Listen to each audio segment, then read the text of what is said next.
Hi, I'm Torrin Toffrey of the Totem Pole Ski Shop here in Ludlow, Vermont. The Totem Pole Ski Shop started in 1967, so if you do your math quickly, this is our 50th year in business. It's the oldest family-run ski shop in New England, or in Vermont, we're pretty sure. Over the last 50 years, we've expanded quite a bit. 49 at this location. We took over a horse barn, which used to be out back, which is now the retail area, a bakery, which is now where the stairway now is, full rental shop. We've expanded our race services in the last 6 years. We now compete at a more national level as opposed to a regional or Vermont level, which is pretty exciting. We've had some of our ski service used at a really high level. We've had 3 athletes in the last 4 years make the U.S. ski team, skiing on stuff on service that we've provided, ski grinds that we've done.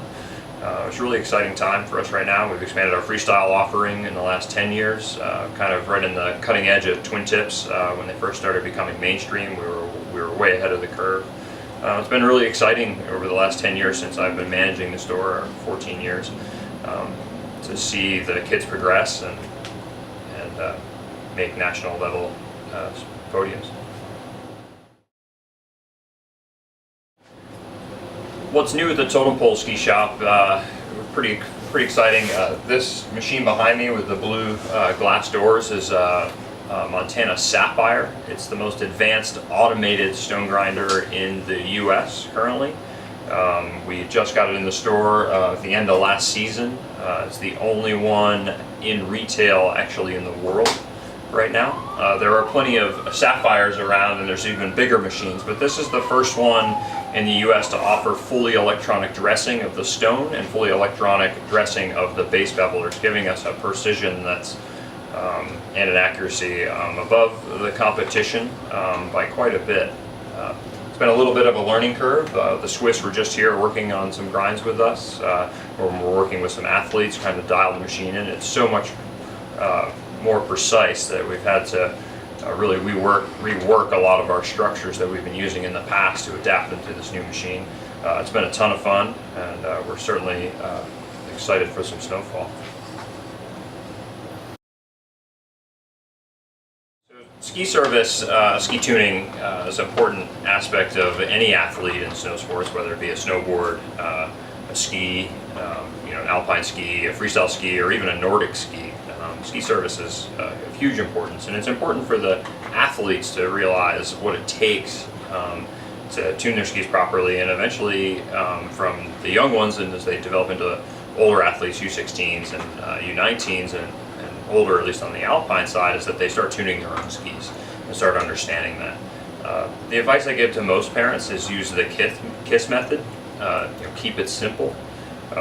Don't try to reinvent the wheel, and I tell all my athletes that I do tuning clinics for, and the parents that I help, and the skis that I tune for the young kids, is listen to everyone. Listen to your coaches, listen to your friends.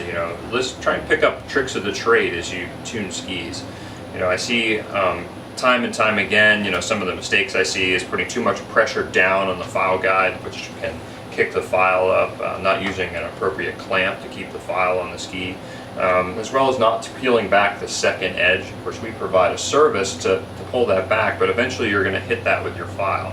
Of course, you can bring it back in. We also sell tools to pull that second layer of metal or titanol, titanium alloy, back off the ski to help you keep the ski sharp. I try not to have the kids to buy like 10 different stones and use them all in one time. Keep it simple, especially for the young kids. When you start racing at the fist level, yeah, that becomes more important. But right now it's going to be sort of pilot. The pilot is going to make really the difference, and you must, obviously the skis need to be sharp at all the levels, and they need to be tuned properly and have the appropriate base bevel. I tell especially the younger kids, leave the base beveling up to us. It's very hard to do base beveling at home by yourself, and you have to get a shop that can get the ski flat to begin with. So I say for the younger kids, leave that up to us. Some of the technicians that we work with, whether they be working at the NORAM or World Cup level, when they send us skis and we send them back, we usually give them the edges, what's called, or what we refer to as raw. So sort of 0 base bevel. We leave the side bevel at 4. That way they can bring the bevels back to the bevels that they choose, both side and base. But that's not practical for a lot of the younger kids around here. So say that, let us deal with the base. For the Nordic athletes, it's about wax cycling. The Alpine kids learning appropriately how to use the iron and not burn the base. Because once you burn the base, you kind of seal the base. You're not allowing more wax to get in. When it comes to boot fitting, certainly there are many opinions of what proper boot selection should be. And it's very case-by-case basis. It's also biomechanical. It's a level of proficiency, whether we're talking about alpine, snowboarding, or freestyle. In the alpine side, I think it's pretty important in selecting the right boot. Obviously the right size. We talk about finger fit, or how much space behind the heel, and just the shell of the boot. Appropriate size boot for a U10, U12 is probably not the same as the appropriate size boot for a FIS level athlete or a NORAM level athlete, where we actually make the boot bigger. Where a U10, it's not really that practical. I see some trends in boot fitting where we're getting into stiffer boots again. It was softer for a while. I'm slightly hesitant to follow that curve. I think it's hugely important to get the inside ski, the inside boot, that need of flex. If you look at the current geometry that the athletes are achieving at the World Cup level, it's all about getting the inside ski underneath you to prepare that ski for the next turn. So a boot that's too stiff won't allow you to get